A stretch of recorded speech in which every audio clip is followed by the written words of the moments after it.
여러분은 인생을 살아가시면서 인생에서 중요한 선택을 할 때, 어려움을 만나게 될 때 붙들고 또 힘이 되는 말씀 있으신가요? 저에게는 유명한 말씀이자 저에게 또 가장 큰 힘이 됐던 것은 시편 23편의 말씀입니다. 여호와는 나의 목자시니 내게 부족함이 없으리로다. 그 중간의 말씀을 보면 내가 사망의 음침한 골짜기를 다닐지라도 해를 두려워하지 않을 것은 주께서 나와 함께 하시며 주의 지팡이와 막대기가 나를 안위하시나이다. 이 시편 23편의 마지막 구절 말씀도 저에게 가장 큰 소망을 주는 말씀이 되는 것 같습니다. 내 평생 선하심이 반드시 나를 따르리니 내가 여호와의 집에서 영원히 살리로다. 제가 청년 때부터 이 말씀을 힘입어서 제가 어려움을 만날 때나 중요한 선택을 할 때 이 말씀의 은혜를 많이 경험했던 것이 있었습니다. 또 한 개의 말씀을 꼽자면 잠언 16장 9절의 말씀입니다. 아마 여러분들도 많이 알고 계시고 좋아하는 말씀이라 생각되는데요.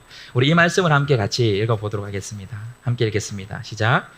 사람이 마음으로 자기의 길을 계획할지라도 그의 걸음을 인도하시는 여호와시니라. 아멘. 아마 이 말씀은 저에게뿐만 아니라 여기 계신 분들에게도 수많은 그리스도인들에게 삶에서 또 지침이 되고 힘이 되는 그러한 말씀이라 생각됩니다. 그렇다면 이러한 말씀들이 세상 사람들에게는 어떠할까요? 세상 사람들에게는 이 말씀이 은혜의 말씀이 되지 못합니다. 그들은 하나님이 계시다는 것도 알지 못하고, 그렇기 때문에 하나님이 우리에게 주신 이 약속의 말씀, 그 말씀의 은혜를 깨달으며 누리며 살지 못한다라는 것입니다. 그렇기 때문에 세상 사람들은 이 세상의 삶, 인생을 어떻게 살아가야 될까요?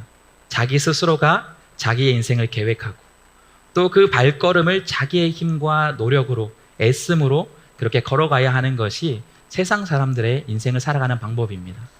그래서 세상 사람들이 인생을 얘기할 때 뭐라고 얘기합니까? 고난 많은 인생, 수고 많은 인생, 겨우겨우 고생하고 수고해야 입에 풀칠하는 인생이다, 그렇게 표현하게 되는 것 같습니다. 그런데 우리 믿음의 사람은 달라야 할 줄 믿습니다. 저와 여러분은 이 세상을 살아가게 될 때에 세상 사람들처럼 내 힘과 내 지혜로 내가 무엇이 되기 위해서 그렇게 애쓰며 노력하며 살아가는 인생이 아니라 바로 나의 애씀과 노력들을 내려놓고 그 뒤에 나의 삶을 인도하시는, 나의 삶을 가장 좋은 인생이 되어지게 하는 하나님의 그 은혜를 경험하며 살아가는 것이 저와 여러분의 인생이 되어야 할 줄 믿습니다. 그래서 한번 저와 같이 이렇게 같이 고백하면 좋을 것 같습니다. 저를 따라 고백해 주시면 감사하겠습니다. 되어 보려는 인생이 아닌 되어지는 인생. 한 번만 더 고백해 보겠습니다. 되어 보려는 인생이 아닌 되어지는 인생. 네, 우리가 고백했던 것처럼 우리 믿음의 사람, 하나님이 나와 함께 하심을 믿는 사람들의 인생은 내 힘과 지혜로 되어 보기 위해서 애쓰는 그런 인생이 아니라 나의 삶을 가장 좋은 인생으로 되어지게 하는 그 인생을 경험하며 하나님의 은혜를 경험하며 살아가는 인생이 되어야 한다는 것입니다. 이것이 하나님과 함께하는 사람들의 인생이며 저와 여러분들이 걸어가야 될 인생이며 세상 가운데 증거해야 될 인생이 되는 것입니다. 그렇다면 여러분은 지금까지의 최근에 여러분의 삶을 돌아보게 될 때에 나의 삶이 내 힘으로 내 지혜로 세상의 방법으로 무엇인가 되어보려고 그렇게 애쓰고 계신 삶을 살고 계신가요? 아니면 내 삶 가운데 역사하시는 나의 삶을 되어지게 하는 그 하나님의 은혜를 경험하며 지금 살아가고 계신가요? 우리가 오늘 말씀을 통해서 어떻게 하면 나의 인생이 내 힘과 지혜로 되어보기 위해서 아둥바둥 애쓰는 인생이 아니라 하나님이 되어지게 하는 그 은혜의 인생을 경험할 수 있을지 우리가 말씀을 통해 확인하고 또한 결단하는 이 시간 되길 소망합니다. 우리가 오늘 말씀을 살펴보게 될 때에 우리가 계속해서 큐티와 또 수요 기도회를 통해서 창세기 말씀을 나누고 있습니다. 그것 가운데서도 족장의 이야기를 우리가 계속 나누고 있는데요. 이 말씀을 우리가 살펴보면서 이 가운데 성경 인물 가운데 대표적으로 자기 스스로 자기 인생을 무언가 되어보기 위해서 정말 열심히 노력하고 살아가는 한 사람의 인생을 우리가 발견할 수 있습니다. 그 사람은 누구일까요? 네, 오늘 본문에 바로 야곱입니다. 우리가 야곱이라는 인물에 대해서 잘 알고 있는데 그의 인생이 시작되는, 그가 태어나는 그 순간부터 그는 그 인생에 무엇인가 되어보기 위해 정말 애쓰는 사람이구나라는 것을 우리가 분명히 확인할 수 있습니다. 이삭과 리브가가 결혼을 해서 20년 만에 너무나도 귀한 자녀를 출산하게 됩니다. 바로 쌍둥이 에서와 야곱이었습니다. 먼저 태어난 게 누구였죠? 형, 쌍둥이 형 에서였습니다. 그런데 쌍둥이 형 에서가 태어나고 그 뒤에 야곱이 태어나는 장면을 우리가 잘 알고 있습니다. 야곱이 형 에서의 발 뒤꿈치를 잡고 태어났던 것이 그가 이 땅의 인생을 시작하는 시작의 모습이었습니다. 그의 이름이 야곱이 된 이유, 발 뒤꿈치를 잡은 자라는 그 이름을 갖게 된 이유이자 그가 자신의 인생을 얼마나 열정으로 무언가 되기 위해서 쓰는 사람인지를 그의 인생의 시작 부분에서 우리가 분명히 확인할 수 있는 부분입니다. 그렇게 시작된 야곱의 인생, 자신의 힘과 자신의 어떠한 노력으로 자신이 장자가 되어보려고, 인생을 어떻게 한번 잘 되어보려고 노력했던 그 인생이 그 시작으로 끝나는 것이 아니라 그의 인생의 순간순간마다 계속되는 것을 보게 됩니다. 우리 야곱하면 떠오르는 대표적인 두 가지 사건이 있습니다. 첫 번째, 일명 팥죽 사건입니다. 이 팥죽 사건도 야곱이 형 에서가 배고파서 자기에게 그 요리한 팥죽을 달라 했을 때 이 팥죽을 그냥 내어주는 것이 아니라 이것을 받고 형의 장자의 명분을 내게 달라, 끊임없이 장자가 되어보기 위해서 노력하는 그 야곱의 모습, 열심을 우리가 확인할 수 있습니다. 또 한 가지 야곱하면 떠오르는 중요한 대표적인 사건이 어떤 게 있죠? 바로 형 에서가 받아야 될 장자의 축복 기도를 눈이 어두워서 잘 못 보고 있는 아버지 이삭을 속여서 그 축복 기도를 강탈하는 그 사건을 벌였던 것이 야곱의 모습입니다. 끊임없이 내가 장자가 되어보겠다. 이 땅에 둘째로 태어났지만 내가 이 땅에서 나의 삶을 한번 내 힘과 노력으로 내 지혜로 이루어 보겠다 하는 것이 바로 야곱의 인생이고 그의 모습이었다라는 것입니다. 그런데 이러한 열심과 최선을 다한 야곱의 인생은 어떻게 흘러갈까요? 우리가 야곱의 얘기를 잘 아는 것처럼 결국 그는 이러한 자기의 열심으로 인해서 형의 미움을 사게 되고 자신을 죽이려 한 그 형을 피해서 도망쳐야 되는, 자신의 집과 부모님을 떠나야 되는 도망자의 신세로 변한 것이 그가 열심히 낸 결과였습니다. 그렇게 그의 인생이 완전히 변화되어서 다른 인생을 살아갈 수밖에 없는 그의 삶을 살아갈 수밖에 없게 되었다라는 것이, 형을 피해서 도망친 곳이 어디였죠? 그의 어머니 리브가의 오빠이자 자신에게는 외삼촌이 되는 라반의 집에 그는 살 수밖에 없었습니다. 오늘 본문을 우리가 살펴보면 그 삼촌 집에서의 시간, 그 오랜 시간이 이 야곱에게는 큰 수고와 고난의 시간이었다는 것을 우리가 확인할 수 있습니다. 오늘 본문의 시작인 25절을 보면 이 야곱은 외삼촌을 향해서 이제 자신을 고향으로 가게 해달라, 그렇게 허락을 구하는 것을 보게 됩니다.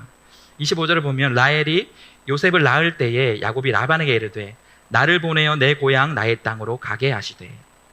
야곱이 이 요청에 있기까지는 몇 년의 시간이 흘렀을까요?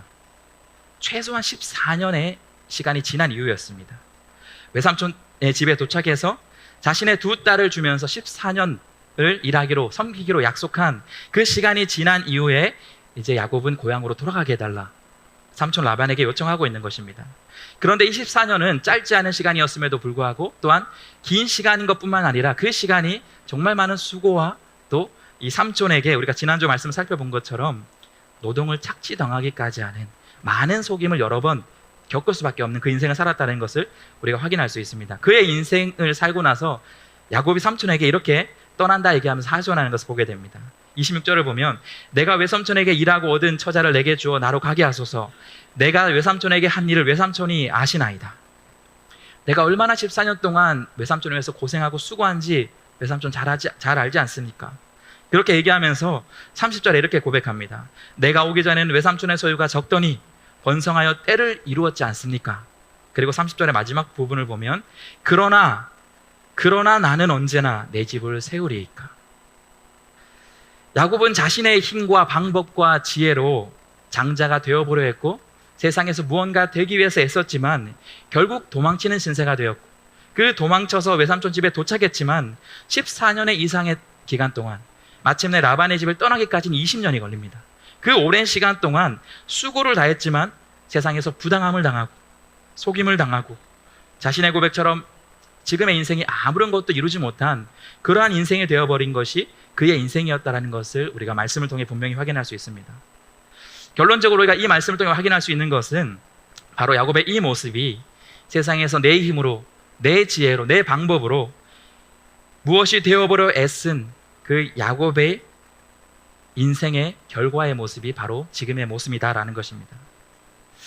그런데 우리가 이 세상을 살아가면서 인생을 열심히 사는 것 그 자체가 문제가 아니라는 것은 우리 모두가 잘 알고 있습니다.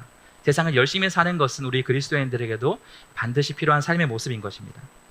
그런데 우리가 우리의 삶을 살아가면서 나의 그 열심과 수고를 내 인생에서 가장 앞에 두게 되었을 때 우리는 인생에서 큰 어려움을 겪게 된다라는 것입니다. 나와 함께 하시는 그 하나님을 내 열심을 통해서 우리가 발견하지 못하게 된다라는 것입니다.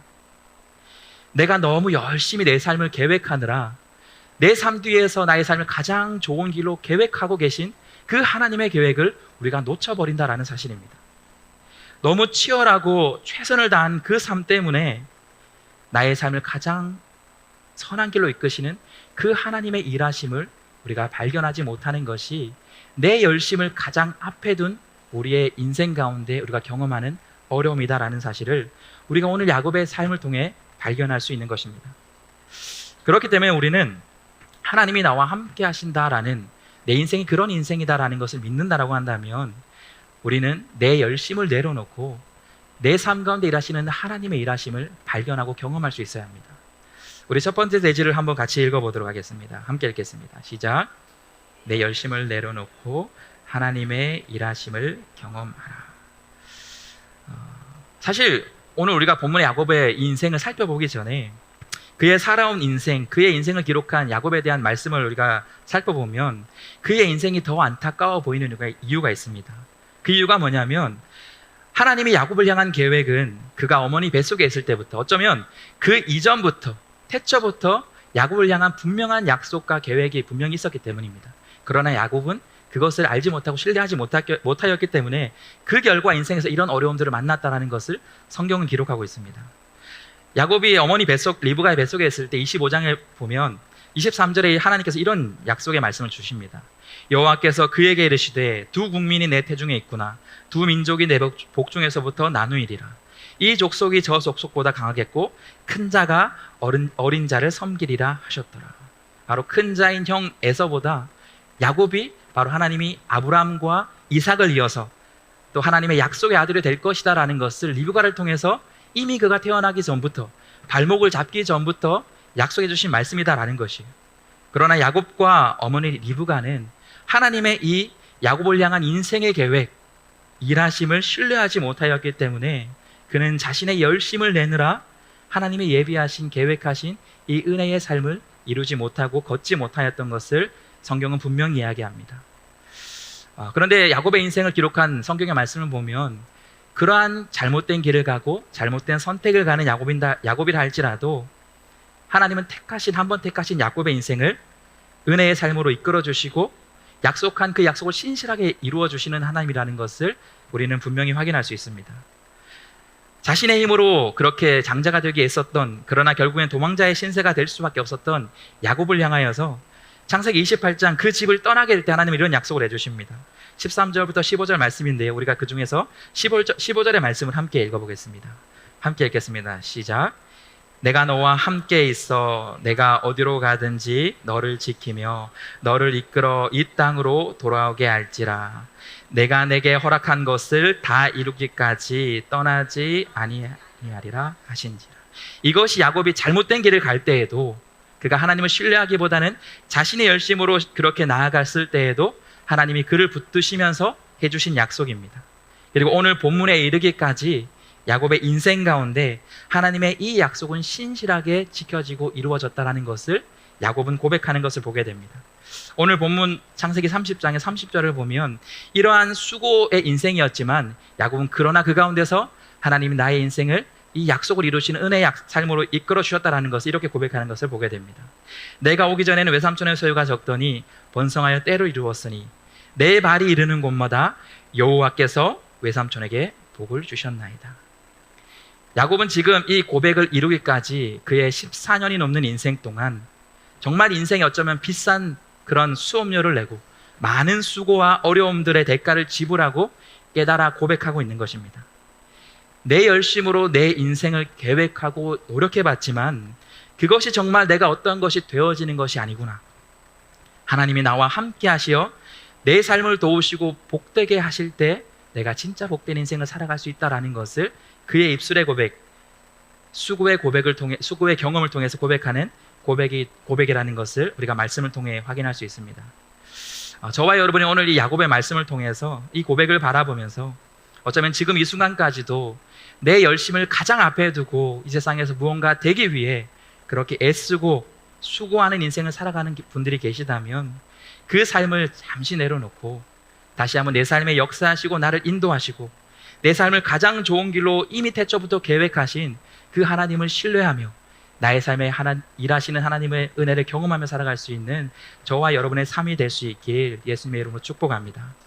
이것이 나와 하나님이 함께 하신다는 것을 믿는 사람들이 첫 번째 내려놓아야 될 내 힘과 내 지혜라면 우리가 또 한 번 내려놓아야 될 두 번째 내려놓음이 필요합니다. 그것은 바로 세상의 방법을 내려놓고 하나님의 도우심을 경험하는 것입니다. 우리 이번의 대제를 함께 읽어보겠습니다. 시작.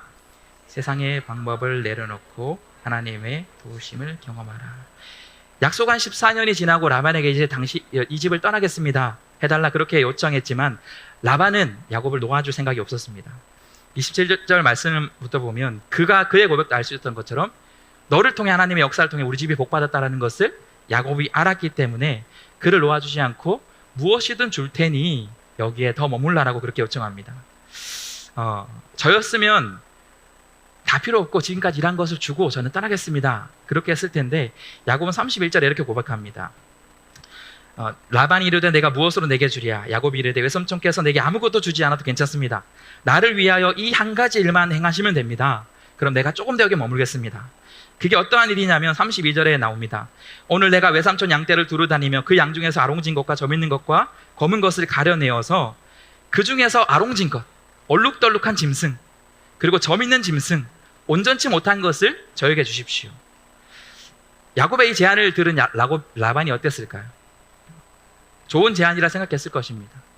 수많은 가축 중에서 얼룩지고 점 있는 것은 소수에 불과했고 또 온전치 못한 것이었기 때문에 그것을 야곱에게 내어주는 것은 충분히 가능한 일이었기 때문입니다. 그래서 라반이 이르되 34절을 보면 내 말대로 하리라 그렇게 얘기하면서 35절을 보면 그렇게 약속해놓고 그 즉시 그날에 아롱진것과 점 있는 것들을 따로 구분해서 자기 아들들에게 맡기고 그리고 그 나머지 점이 없고 아롱지지 않은 것들을 야곱에게 맡겨서 기르게 합니다. 여러분 이것이 세상 사람들의 방법이자 세상 사람들이 이 세상을 살아가는 방식입니다. 남의 유익보다는 내 유익이 먼저고 내가 잘 되는 것이 우선인 것이 바로 이 라반의 모습이다라는 것이에요. 라반의 이 반응 앞에 야곱은 이제 어떻게 살아가고 반응하게 될까요? 37절 이하가 야곱이 어떻게 반응하고 그 남은 인생을 어떻게 사는지를 보게 됩니다. 야곱이 버드나무와 살구나무와 신풍나무의 푸른 가지를 가져다가 그것들의 껍질을 벗겨내고 흰 무늬를 냅니다. 난데없이 여러 가지들을 가져와서 껍질을 벗겨서 흰 무늬를 냅니다. 그렇게 하는 이유가 그 다음 말씀들을 쭉 살펴보게 되면 가축들이 개천에 물을 마시러 올 때 그 껍질을 벗긴 나뭇가지를 보게 합니다. 그렇게 해서 얼룩지고 그 껍질처럼 얼룩덜룩한 양들, 점이 있는 것들을 태어나게 하려는 그러한 방식을 쓴다라는 것이에요. 41절과 42절의 말씀을 보면 거기서 끝나는 것이나 튼튼한 양이 올 때 그것을 보여주고 또한 튼튼하지 않은 약한 짐승이 올 때는 그것을 보여주지 않습니다. 야곱이 지금 취하고 있는 이 행동은 하나님이 기뻐하시는 방법이 아니라는 것을 우리는 기억해야 합니다. 이것은 지극히 세상적인 방법이며 방식을 따르고 있는 야곱의 잘못된 모습이라는 것을 성경은 우리에게 이야기합니다. 얼룩덜룩한 것을 보여주는 것이 어떻게 얼룩덜룩한 짐승을 낳게 하는 것이겠습니까? 그러나 야곱의 이 행위는 당시의 세상적인 방법, 그런 미신적인 행위를 따르는 그러한 행위였고 또한 라반이 그랬던 것처럼 세상 사람들과 똑같은 욕심을 내서 나만 좋은 것을 누리면 되고 다른 사람은 좋은 것을 누리지 않아도 상관없는 그런 세상 사람과 똑같은 모습을 보이는 것이 바로 야곱의 모습이다라는 것이. 야곱은 자신이 인생을 하나님이 복 주셨다 그렇게 고백하고 있지만 그는 아직까지도 여전히 세상 방법과 욕심을 내려놓지 못하는 것을 우리는 말씀을 통해 보게 됩니다. 이것이 당시 야곱이 살고 있던 당시 시대의 일반적인 방법이자 세상의 방식이었습니다. 많은 신과 많은 방법을 더 많이 할수록 좋다. 자녀를 낳기 위해선 다산의 신을 믿고, 풍요해지기 위해선 풍요의 신을 믿고, 전쟁에 승리하기 위해선 전쟁의 신을 믿는 것이 당시 세상을 살아가는 세상 사람들의 방법이었다라는 것이에요. 그런데 다른 사람도 아니라 약속의 아들이 될 이 야곱조차 세상의 방법처럼 미신과 우상을 숭배하며 자신의 길을 그렇게 계획하고 열심을 내고 있다라는, 세상의 방법을 붙들고 있다라는 것이 성경이 말하는 이 지금 야곱의 모습이다라는 것이. 그런데 야곱의 이 미신을 따르고 세상 방법을 따르는 것은 오늘 본문의 앞과 바로 뒤를 보더라도 이 야곱의 인생과 그 가정 가운데 뿌리박고 있는 큰 문제라는 것을 성경은 이야기하고 있습니다. 오늘 본문의 바로 앞부분으로 가면 30장 1절부터 보게 되면 이삭의 아내 라헬이 그의 언니 레아에게 합 한 채라는 것을 달라는 것을 요구하는 것을 보게 됩니다. 여러분이 합 한 채라는 것은 식물입니다. 그런데 임신을 돕는다라는 그러한 인식을 주고 있는 그런 식물입니다. 라헬은 이러한 당시의 세상적인 방법, 미신적인 방법을 통해서 자녀를 갖고 싶어하는 것이 바로 이삭의 가정, 라헬에게 있었던 그런 세상의 방법을 따르고 우상을 따르는, 미신을 따르는 그러한 모습이었습니다. 그리고 바로 뒤에 31장의 말씀을 봐도 삼촌 라반의 집을 드디어 떠나게 될 때 라헬이 아버지 집에 있던 드라빔을 훔쳐 나오는 것을 보게 됩니다. 이 드라빔은 당시에 아주 일반적이었던 가정마다 숭배했던 그러한 우상과도 같은 것이 이 드라빔이라는 것이었습니다. 성경은 이것을 통해서 지금 야곱의 가정 가운데도 세상과 다를 바 없는 세상의 방법과 우상을 섬기는 그러한 인생을 야곱이 살고 있다는 것을 이야기하는 것입니다. 어쩌면 지금 이 시대를 살아가고 있는 저와 여러분의 인생 가운데도 우리에게는 눈에 보이는 우상을 우리가 들고 숭배하며 살진 않지만, 그러나 과거의 미신적인 방법과 또한 하나님보다 더 신뢰하는 것을 따르는 그들의 삶과 다를 바 없는 그러한 삶을 우리가 살고 있지 않은지 돌아볼 수 있기를 원합니다. 이렇게 해야지만 성공할 수 있어. 이 방법을 따라야지만 우리 인생이 어떠한 인생이 되어질 거야. 돈이 필요하고 세상의 방법이 필요한 그러한 것을 붙들고 내 인생을 세상의 방법을 의지하며 살아갔던 모습이 있다면, 오늘 야곱의 모습을 통해서 그 모든 세상의 방법을 내려놓고 하나님보다 더 신뢰하고 내가 붙들었던 모든 우상들을 내려놓고 나의 삶 가운데 역사하시고 일하시는 하나님만 붙들며 살아갈 수 있는 여러분들이 될 수 있길 예수님의 이름으로 축복합니다. 우리가 그 내 안에 있는 하나님보다 신뢰하는 우상들과 그 모든 방법들을 내려놓을 때, 그때 비로소 내 삶 가운데 역사하시는 하나님의 일하심을 우리가 발견하게 될 줄로 믿습니다. 그 복된 인생을 살아갈 수 있는 저와 여러분이 될 수 있길 예수님의 이름으로 축복합니다.